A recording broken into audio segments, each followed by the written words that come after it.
The jolt is violent, like being sucked backward through a too tight straw.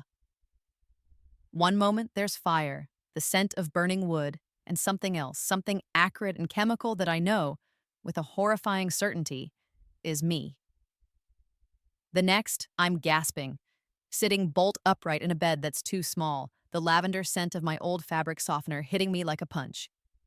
My childhood bedroom. 17 again. My heart hammers against my ribs, a wild bird trapped. No. No, no, no, no. Then I hear it, Mia's voice from the hallway, honey sweet and laced with that practiced concern that always made my stomach clench. Mom, Dad, I'm worried about Maya. Her behavior lately, it's not like her. The words are a ghostly echo, the exact same ones she used 3 months before the fire. The fire that killed me. My breath catches. It's real, I'm back. And Mia, my perfect, beloved twin sister, is already starting her manipulative symphony. The one that convinced everyone I was troubled, a loose cannon, while she remained the golden child, the one they never had to worry about. The one who, I now realize, probably set the fire. Breakfast is a sickening replay of a nightmare I can't wake from. I watch Mia, her movements fluid and graceful as she butters her toast, smiles at Dad, compliments Mom on her hideous new blouse. It's all so nauseatingly familiar. Then comes the hug goodbye as we head out for school. Her arms wrap around me, a brief, almost convincing squeeze. Have a good day, May, she chirps. As she pulls away, I feel the slight, almost imperceptible weight drop into the side pocket of my backpack. My fingers, clumsy and trembling, trace the outline. A lighter. The Zippo Dad gave her last Christmas, the one with the little engraved rose. The exact same lighter they found in the wreckage of my locker after the first warehouse fire. The one that destroyed our family's logistics business and set the stage for my own demise. This time, as my fingers touch the cold metal, I don't just feel its shape. I remember the searing heat of it in my palm as I'd pulled it, inexplicably, from the flames that were eating me alive. A horrifying, impossible memory. Family dinner. I sit there, a ghost at my own table, observing. It's like I have new eyes, ones that see the invisible threads of favoritism that have always been there, always choked me.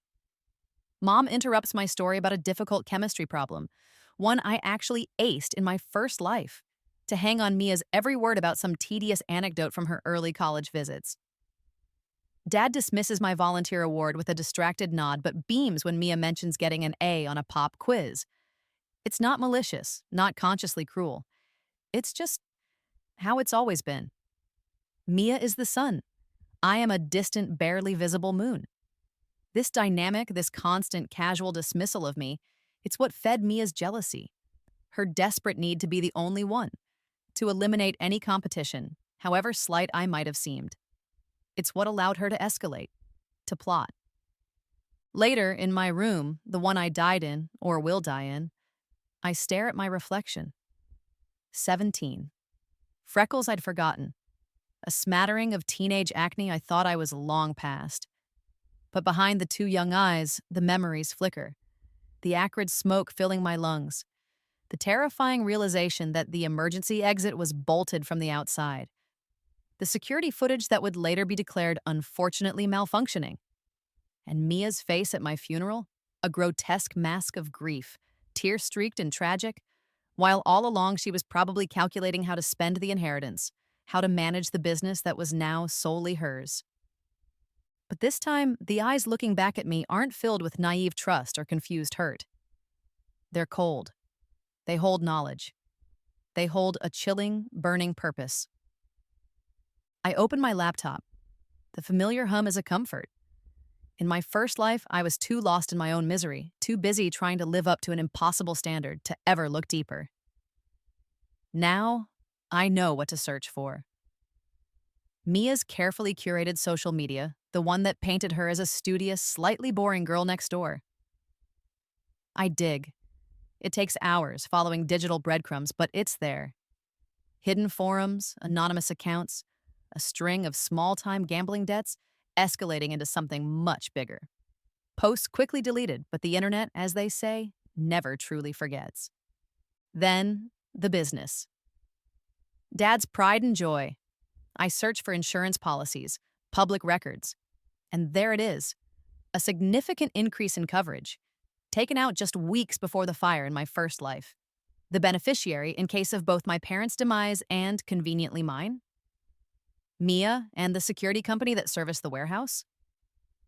Secure Solutions, the same company whose cameras just happened to have inexplicable technical difficulties the night of the incident. The night I burned. 3 months. I have 3 months to unravel it all, to gather the evidence, to stop her. 3 months before Mia, my charming, beloved, murderous twin, tries to kill me. Again. And this time, I'll be ready. The next few weeks, I walk a tightrope. I have to play the part, the troubled teen. Mia's so carefully constructed for everyone. It's a bitter pill, but it's my camouflage. I deliberately bomb a history quiz, one I'd aced with flying colors in my first life. Mrs. Peterson gives me that disappointed frown I remember so well. Later, I see Mia talking to her, voice dripping with false concern. I just don't know what's wrong with Maya, Mrs. P. She used to be so bright. When Mia glances at me later, there's a flicker of something in her eyes. Relief, yes, but also that familiar, patronizing condescension. Good. Let her think I'm spiraling. Let her underestimate me. It gives me the space I need. While she's busy reinforcing her narrative of my decline, I'm using my foreknowledge, every spare moment spent online, meticulously documenting her escalating online gambling, screenshots of her bets, her increasingly desperate messages on forums asking for short-term loans, the digital footprint of her addiction. It's all there, a trail she thinks is invisible. The family business, Henderson Logistics, becomes my new hunting ground. The sprawling warehouse on the outskirts of town, the place where our family's fortune was built, and where it was almost destroyed. I volunteer for inventory duty, a task usually relegated to summer hires. Dad looks surprised, then pleased. Glad to see you taking an interest, Maya. Mia, of course, is in the front office schmoozing some potential investors Dad's trying to woo. She laughs, a bright, charming sound that carries through the thin office walls. While she's performing, I'm casing the joint. This time, I'm not just mindlessly scanning barcodes. I'm noting the security cameras, the ones I now know have convenient blind spots. I'd spent so much of my lonely first life watching detective shows, absorbing procedural details I never thought I'd use. Now those hours pay off. Under the guise of checking stock in the dusty, less trafficked corners of the warehouse, I quietly install my own hidden cameras. Tiny, battery-operated things I bought with saved-up allowance money from my first life, still tucked away in a piggy bank. They're small, easily concealed, and they have a direct feed to a secure cloud server I set up. Family movie night. We're all crammed onto the sofa, a bowl of popcorn between us. Mia's on her best behavior, which means a running commentary of subtle digs aimed at me, all cleverly disguised as loving concern. Oh, Maya, honey, are you sure you want more popcorn? With your stomach issues lately? A pointed look at Mom and Dad. Maybe you should stick to water, sweetie. We don't want another episode like last week. There was no episode last week, but I see Mom and Dad exchange worried glances. I just nod, forcing a weak smile. You're probably right, Mia. Inside, I'm a taxonomist of her treachery, cataloging every manipulation. The way she lightly touches Mom's arm when she wants to emphasize a point about my instability. The dramatic put-upon sigh when I dare to voice an opinion about the movie. The carefully framed questions. Don't you think Maya seems a bit distant, Dad? I'm just worried she's not coping. Every word, every gesture is a weapon, and I'm noting them all. The biggest break comes unexpectedly. I know from my first life that Mia's connection to Danny, the owner of Secure Solutions, was crucial. He was the one who ensured the cameras malfunctioned during the fire. I just never knew how deep their connection ran, or when it started. This time, I'm watching. Mia's been more secretive with her phone, more late-night study sessions at the library.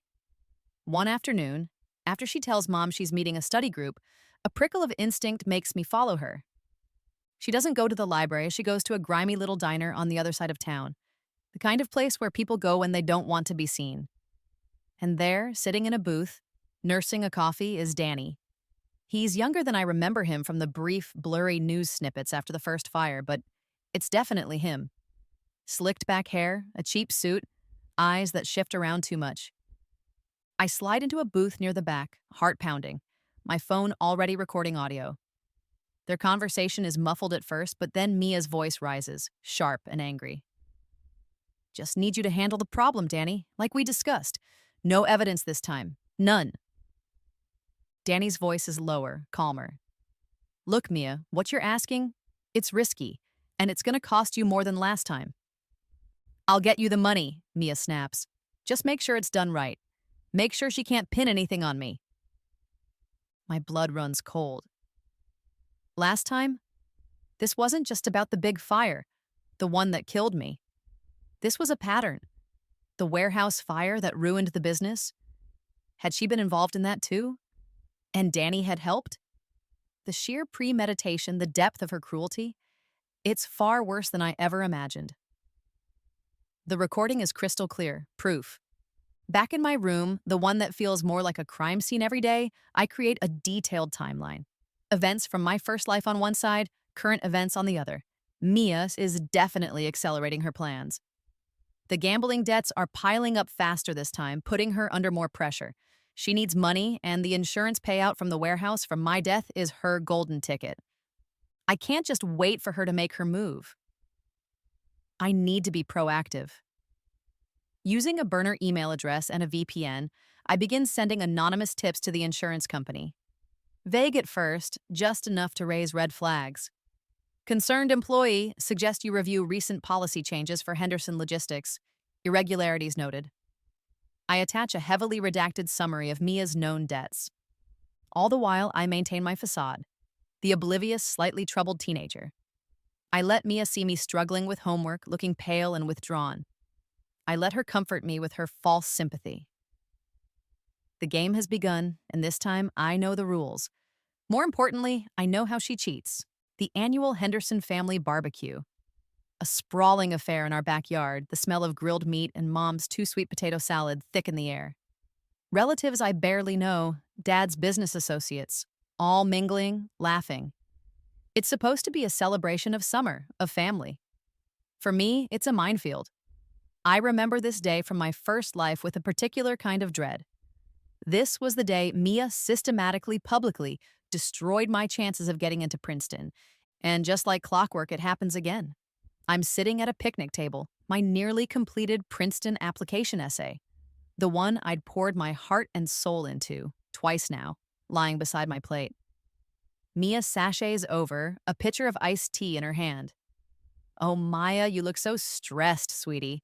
Working on that big, scary college stuff? She leans in as if to offer comfort, and then, with a perfectly executed stumble, the entire pitcher of tea cascades over my essay. Brown, sticky liquid soaks the pages, blurring the ink. Oh, clumsy me, Mia gasps, her hand flying to her mouth in mock horror. I am so sorry, May. You know how I am. She giggles, a light, tinkling sound that grates on my nerves. Good thing you always back up your work, right? A knowing look, because in my first life I hadn't. I'd been devastated, forced to rewrite it from scratch, missing the early application deadline. A few of our aunts and uncles shake their heads sympathetically. Poor Maya, Aunt Carol murmurs to Uncle Jim. Mia tries so hard with her, but that sister of hers is just difficult. I feel the familiar sting, the public humiliation. But this time, the devastation is a performance. I let my face crumple, tears welling in my eyes. Easy enough to summon when I think of the original pain. It's ruined, I stammer, snatching up the sodden papers. I run inside, making sure my sobs are loud enough for Mia to hear from the kitchen window, loud enough for her to feel that familiar, satisfying surge of triumph. Let her think she's won this round. Upstairs, in the privacy of my room, the tears stop. I carefully lay the ruined essay on my desk. Then, I reach into my drawer and pull out a crisp manila envelope. My actual Princeton application. I'd submitted it online weeks ago, using my reborn knowledge of early deadlines and supplemental essay requirements. The essays this time are even stronger, honed by a grief and a fury Mia can't even begin to comprehend. One of them is about overcoming hidden family adversity, about finding strength in the face of silent sabotage. Ironic, isn't it? My revenge needs to be smarter than just getting into college, though. It needs to hit Mia where she's most vulnerable, where she thinks she's invincible, her manipulation of our parents and the business.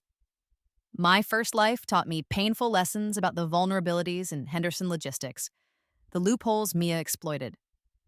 Using another burner email, I craft a carefully worded message.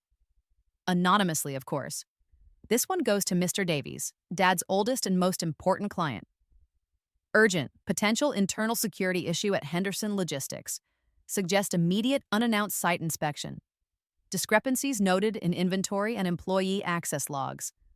Concerned for integrity of shipments. I make sure the language is professional, alarming, but not specific enough to trace back to me. Mr. Davies is old school, a stickler for security. I know he'll act on it. The call comes 2 days later. Dad is in a panic. Mr. Davies is personally leading a surprise inspection of the warehouse. Mia, Maya, I need you both down there now, Dad barks into the phone. This is a disaster. At the warehouse, the atmosphere is tense. Mr. Davies, a stern-faced man with piercing blue eyes, is already there with his own security team, poring over shipping manifests. Mia is trying to charm him, all fluttering eyelashes and concerned apologies. Mr. Davies, I can't imagine what could have prompted this. We run a very tight ship. I hang back, feigning nervousness. But my hidden cameras, the ones I planted weeks ago, are rolling. And they're about to capture gold. The inspection quickly focuses on a storage area Mia had recently reorganized. And there, tucked behind some old filing cabinets, Davies' team discovers a box. Inside, spray paint cans, a crowbar, and a few cut security wires, all items that could be used for vandalism. And nestled amongst them, one of my old discarded sketchbooks. Evidence perfectly staged to make it look like I, the troubled Maya, was planning to sabotage the warehouse. This is Mia's handiwork, her attempt to further discredit me, maybe even get me into real legal trouble. But this time, there's a wrinkle Mia didn't anticipate. As Mr. Davies examines the planted evidence with a grim face, one of his security guys, a sharp young woman, says, "Sir, there's something else in here." She pulls out a slim, leather-bound ledger. Mia's face goes white. It's her gambling ledger, detailed records of her debts, her desperate IOUs, names and dates. She'd obviously hidden it there, thinking it was a secure spot, never imagining anyone would find it during a search for my supposed vandalism. "Mia," Dad says, his voice dangerously quiet. "What is this?" Mia panics. I don't know. Maya must have put it there. She's always snooping, always trying to cause trouble. This is just like her, trying to frame me for her own crazy behavior." She points a trembling finger at me. "She's been acting so erratically. I told you, Dad. I told you I was worried about her." Mr. Davies raises an eyebrow. "Miss Henderson," he says, his tone icy. "You claim your sister planted this evidence of vandalism and this financial record, yet you also claim to have been worried about her erratic behavior for some time. How then did you know such specific details about these supposed incidents? Details you seem to have discovered at the exact same moment we did." Mia's eyes dart around. She's trapped in her own lie. I had a feeling, a sister's intuition. It's weak, pathetic, and for the first time, I see a flicker of doubt in Dad's eyes as he looks at Mia, a tiny crack in the golden facade. This is my moment. I step forward, my hands clasped behind my back, feigning timidity. "Mr. Davies, Dad, there's something you should see." I pull out my phone. I was so worried about the strange things happening. I put up some small cameras, just in case. I play the footage. Crystal clear video from my hidden camera, time-stamped from the night before. It shows Mia, unmistakable in the grainy light, carefully placing the spray paint, the crowbar, my sketchbook, and then her own ledger, into the box and shoving it behind the cabinets. Then, It shows her meticulously wiping down the area for fingerprints. The silence in the warehouse is deafening. Mia's face, caught in the damning light of my phone screen, crumbles. The color drains from her cheeks. Dad stares, his expression a mixture of horror and disbelief. Mom, who had rushed in after hearing the commotion, covers her mouth with a trembling hand. Mr. Davies watches the footage, his expression unreadable. Then, he looks at Mia, a long, hard look. "Miss Henderson," he says, his voice like chips of ice, "I believe you have some explaining to do." Mia opens her mouth, but no sound comes out. For the first time in her life, the golden child is speechless, caught red-handed. And I, the troubled one, just watch. A quiet, almost peaceful satisfaction settling in my chest. The first loop of silent revenge is complete, and Mia has no idea what else I have in store for her.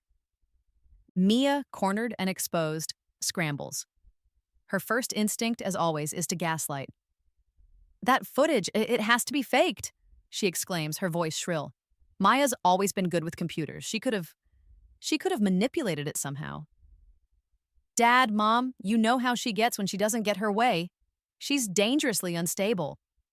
She's playing her greatest hits, the familiar refrain that has always worked before. But this time, it's different. The seed of doubt has been planted. My calm demeanor, the undeniable clarity of the video, it's not fitting her narrative of the crazy sister. "Mia," Dad says, his voice strained, "the timestamps on that video are from last night. How could Maya have faked that so quickly?" Before Mia can spin another lie, I calmly produce a slim file folder. "Actually, Dad, I've been gathering some information for a while now." I lay out printed screenshots of Mia's gambling site accounts, copies of her desperate emails to online lenders, even a few stills from the diner showing her meeting with Danny from Secure Solutions. Each one is meticulously dated. I was worried about her. The debts seemed to be getting significant. Mia stares at the papers, her eyes wide with a new kind of fear. This isn't just about a prank gone wrong anymore. This is about a pattern of deception, a level of premeditation that's much harder to explain away. Her next move is classic Mia: escalate the drama, paint herself as the victim. A few days later, while Mom and Dad are out for the evening, she stages a break-in at her own room. Her drawers are pulled out, clothes strewn around, a cheap necklace Mom gave her is missing. She calls them in hysterics. "Someone broke in. I think it was Maya. She's been threatening me ever since you found out about those silly debts. She's trying to scare me." It's a bold move designed to make our parents think I'm retaliating, that I'm unhinged. But she doesn't know about the other cameras. The tiny one I'd hidden in the hallway, disguised as a smoke detector. The one that captured her, clear as day, methodically trashing her own room, then carefully pocketing the necklace before making her frantic call. When Mom and Dad rush home, their faces etched with worry. "I'm ready." "Actually," I say quietly, "I was at Mrs. Henderson's all evening." Our elderly neighbor, Mrs. Henderson, no relation ironically, had asked me to help her with her new tablet. "We were playing Scrabble online until about 10 minutes ago. She can confirm." Mia's face falls, an airtight alibi. And when I show Mom and Dad the hallway footage of Mia's performance art, even Mia seems to realize the game is shifting. Her usual tactics are failing. Desperate, Mia tries to salvage her reputation by throwing Danny under the bus. She confesses to our parents that Danny had been pressuring her, that he was the one behind the warehouse sabotage ideas, that she was just a scared, naive girl caught up in something over her head. "He threatened me," she sobs. "He said he'd tell you about the gambling if I didn't help him discredit Maya." It's a plausible story if you don't know Mia, but I have the recording from the diner. I have the screenshots of her messages to Danny, instructing him. I've already, anonymously, forwarded copies to Danny's lawyer, along with a note suggesting he might want to cooperate with any potential investigations into Secure Solutions and its complicity in insurance fraud. It doesn't take long. Faced with potential criminal charges for conspiracy and insurance fraud himself, Danny cracks. He provides investigators and soon, our stunned parents with detailed records. Mia's payments to him. Her specific instructions for disabling cameras during the first warehouse fire, the one that crippled the business. her plans to ensure Maya was blamed. His testimony paints a picture of Mia not as a victim, but as a cold, calculating orchestrator. Watching our parents grapple with the enormity of Mia's deception is strange. There's a part of me that expects to feel triumphant, but instead there's a hollow ache. I see the genuine pain in Mom's eyes, the way Dad's shoulders slump as he reads Danny's affidavit. This isn't just about Mia's downfall. It's about the shattering of our family, the family I once, however naively, believed in. My rebirth hasn't just given me a chance at revenge. It's given me a brutal clarity about relationships that were always in some way built on a foundation of lies and unspoken resentments. Mia's lies, yes, but also Mom and Dad's denial, their inability or unwillingness to see the toxicity festering right under their noses. The final piece of this particular loop clicks into place when the insurance company, acting on my anonymous tips and now armed with Danny's confession, officially freezes the suspicious policies on Henderson Logistics. They flag the warehouse for enhanced security and protection, pending a full investigation into attempted fraud. Mia's primary motive for the fire that would have killed me, the massive insurance payout, is gone, neutralized. And the paper trail I've so carefully helped create ensures she can't just lay low and try again later. This isn't just about stopping one fire, it's about dismantling her entire operation. Mia is unraveling. Her perfect world, her carefully constructed image, is crumbling around her. And she still has no idea just how deep my preparations go. She still thinks she's dealing with her troubled little sister. She's about to find out how wrong she is. The air in the living room is thick enough to choke on. Mom's been crying. Dad paces, his face a mask of grim disbelief. Mia sits huddled on the sofa, trying to look small and remorseful, but her eyes keep darting towards me with a venom that's anything but contrite. This is it, the family confrontation, the moment they demand answers. Maya, Dad begins, his voice heavy. We don't understand. All this calculated behavior, the cameras, the anonymous tips. It's not like you. Isn't it? I ask quietly. I walk over to the coffee table and place a thick, meticulously organized folder on its polished surface. Or is it just that you never really saw me? I open the folder. You're right, Dad. My behavior has been calculated because I've been methodically building a legal case. I slide out the first set of documents, printouts of Mia's online gambling transactions, the threatening messages from her creditors, Danny's sworn statement detailing Mia's conspiracy to commit insurance fraud and frame me for vandalism. This is the evidence of Mia's current crimes. Then I pull out another section. School reports from years past, highlighting Mia's subtle but consistent sabotage, accidentally deleting my homework files, misplacing my permission slips for academic competitions, emails from old teachers expressing concern over Mia's tendency to spread rumors about me. Things everyone, including me, had dismissed as simple sibling rivalry, as Mia just being a bit competitive. Now, laid out in a clear timeline, they paint a disturbing pattern of manipulation and malice stretching back years. And this, I say, my voice steady, is the context. Mia scoffs. Oh, please. You expect them to believe this? You're just bitter because I was always more popular, more successful. Actually, Mia, I say, turning to her with a small, almost pitying smile. I expect them to believe this. And then, the first real twist. Because I haven't been doing this alone. I tap my phone and a voice fills the room. Crisp, professional. Mr. and Mrs. Henderson, my name is Arthur Davies. I'm a private investigator. Maya contacted my firm approximately 2.5 months ago. Mia's jaw drops. Mom gasps. Dad stares at my phone as if it's a snake. She presented us with a rather unusual situation. Arthur's voice continues from the speakerphone. A theory about potential future harm based on past patterns and some startlingly specific predictions. Frankly, we were skeptical, but she was insistent, and she had funds. Funds? Dad echoes, looking at me, completely bewildered. My rebirth, as I like to call it, came with certain advantages, I explained calmly. Foreknowledge isn't just useful for avoiding fires, Dad. It's also pretty handy for the stock market. I'd taken the small amount of cash I had, birthday money, savings from my first life that was still in my old piggy bank, and made a few incredibly lucky, incredibly specific investments based on news I knew was coming. Tech stocks that soared, a pharmaceutical company that had a breakthrough. It wasn't a fortune, but it was enough. Enough to hire Arthur. Enough to show I wasn't the helpless, broke teenager they all assumed I was. I was a client, a formidable opponent with resources. The color drains from Mia's face. She's not just dealing with her little sister anymore. She's dealing with a professional investigation.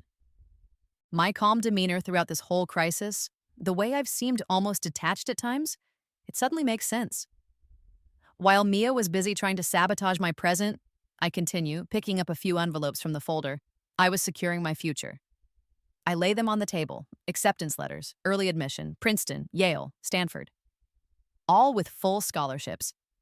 My essays were about overcoming toxic family dynamics and systemic sabotage. Turns out, admissions committees find resilience compelling. I'd also, with Arthur's help, secured a couple of remote internships, building a professional network Mia couldn't touch. The final reveal is the most devastating. I place a small digital recorder on the table. Every conversation, Mia, every threat, every manipulation, every crocodile tear, it's all here. Then, a stack of signed affidavits from school counselors I'd confidentially spoken to about Mia's bullying in my first life, corroborated now by Arthur's discreet inquiries. Bank statements showing the flow of money from Mia to Danny. Security logs from the warehouse that Arthur's team, with Dad's eventual reluctant permission, had managed to recover, showing irregularities around the time of the first fire. Irregularities that pointed squarely at Mia and Danny. "You see, Mia," I say, my voice soft but unwavering. "I wasn't just trying to stop you from killing me again. I was building a comprehensive airtight case, insurance fraud, conspiracy to commit arson, attempted arson once your plans were fully in motion, witness tampering, defamation." I tick them off on my finger. These aren't just family squabbles, Mia. These carry serious prison time. Mia is staring at the mountain of evidence, her face a mask of disbelief. The golden child, the master manipulator, has been outmaneuvered, outplayed at every single turn. And just so we're clear, I add, delivering the final blow, Arthur has already compiled a full report. It was delivered to Detective Miller at the precinct an hour ago. I glance at the clock on the mantelpiece. I imagine your arrest warrant will be issued within the next few hours. Any last-minute attempts to change the narrative, to cry, to blame someone else, they'll be futile. Silence. Then, faintly, in the distance, the sound of approaching sirens. Mia's carefully constructed world has just been reduced to ashes. And this time, I'm the one holding the match. The wail of the sirens grows louder, closer.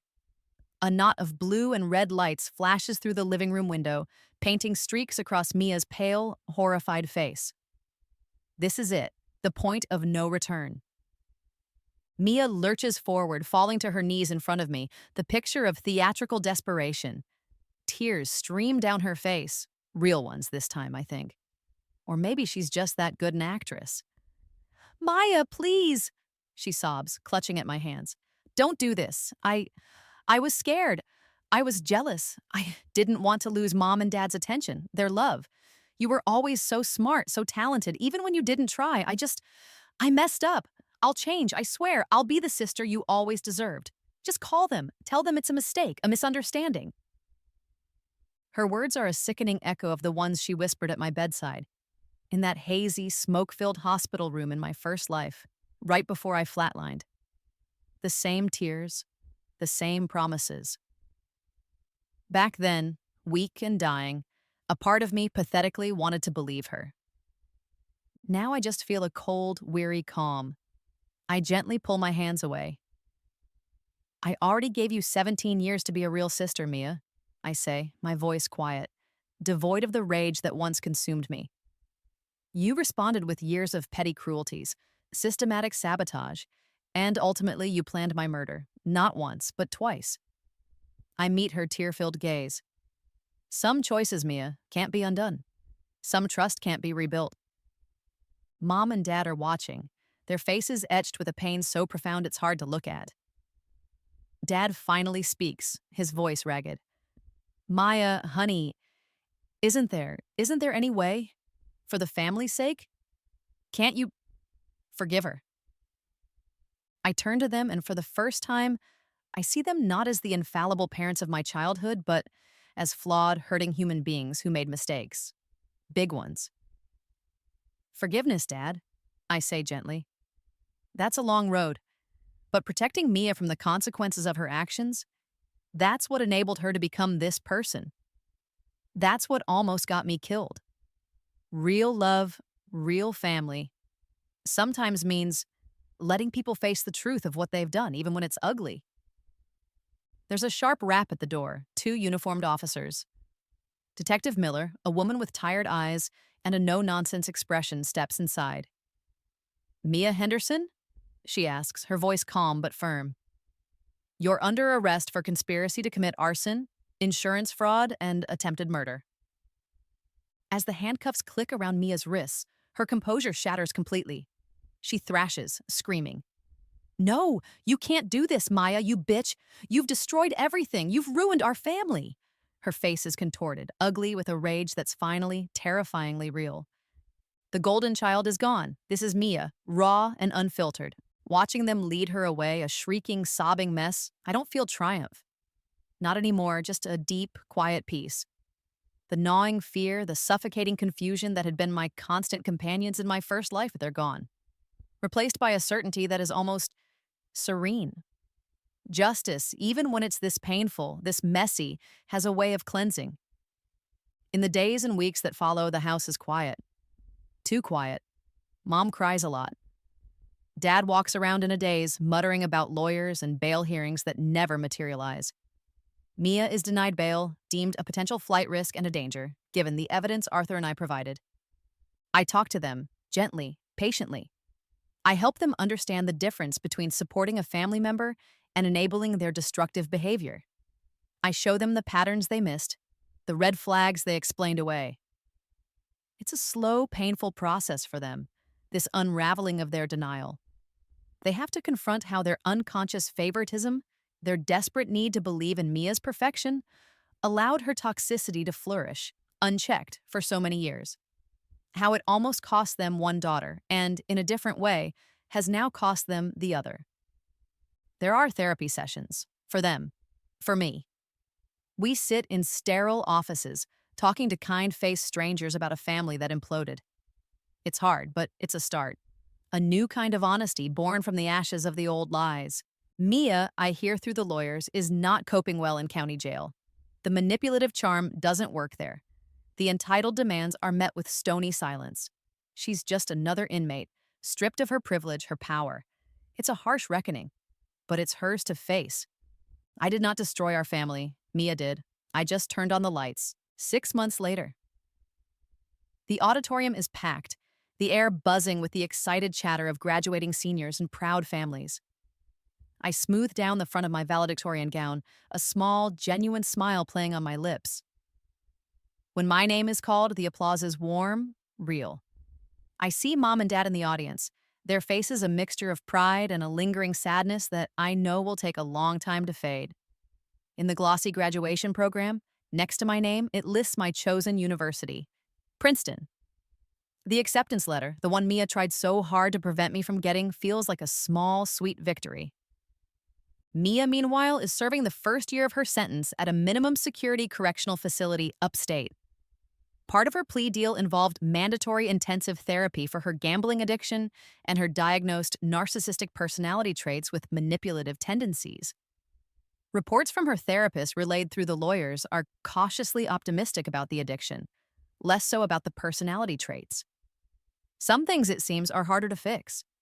Henderson Logistics is slowly recovering. With Mia's fraudulent schemes exposed, Dad was able to renegotiate with the insurance companies, and with Mr. Davies's continued, albeit wary, support, the business is stabilizing. Improved security measures are in place, many based on suggestions I'd made, gleaned from those detective shows and a newfound, rather grim understanding of criminal enterprise. Mom and dad are learning to see me, really see me. Not as the troubled child, not as Mia's shadow, but as Maya. Resilient, intelligent. The daughter who, in a strange, painful way, saved them from complete ruin. My college dorm room at Princeton is small, a bit bare, but it feels like a palace. It's mine. On the walls, there are no ghosts, just photos of new friends, genuine smiles, people who know me for who I am now, not who my family tried to make me. There's an academic award I won last semester, a scholarship certificate for an essay I wrote. An essay about overcoming family trauma and the long journey to reclaiming one's own narrative. The scholarship funds are specifically earmarked to help other young people escaping toxic family situations. That, more than anything, feels like a true win. Sometimes in the quiet moments, usually late at night when the campus is still, I think about my first life, about the girl who died in that fire, so full of fear and self-loathing, convinced she was worthless, unloved. There's a sadness there, a deep ache for her lost potential, for the pain she endured. But there's no regret for the path I've taken since my rebirth. I understand now that it wasn't just about preventing a tragedy, about exacting revenge. It was about claiming the life I was always meant to have, the life Mia tried to steal. I open my laptop, a video call pops up. It's Chloe, a girl from my orientation group, her face bright and animated. "Hey, you ready for that study session? Organic chem is kicking my butt." I laugh, a real, unburdened sound. My reflection smiles back at me from the dark screen. Eyes clear, free of the shadows that haunted them for so long. The weight of secrets, of fear, of Mia's endless manipulations, it's finally truly gone. Replaced by a lightness, a sense of peace. "Definitely," I say, grabbing my textbook. "Let's do this." The future stretches out before me, bright and full of possibilities. A future I built myself on my own terms. A future Mia can no longer touch. And for the first time in 2 lifetimes, I feel completely, unequivocally free.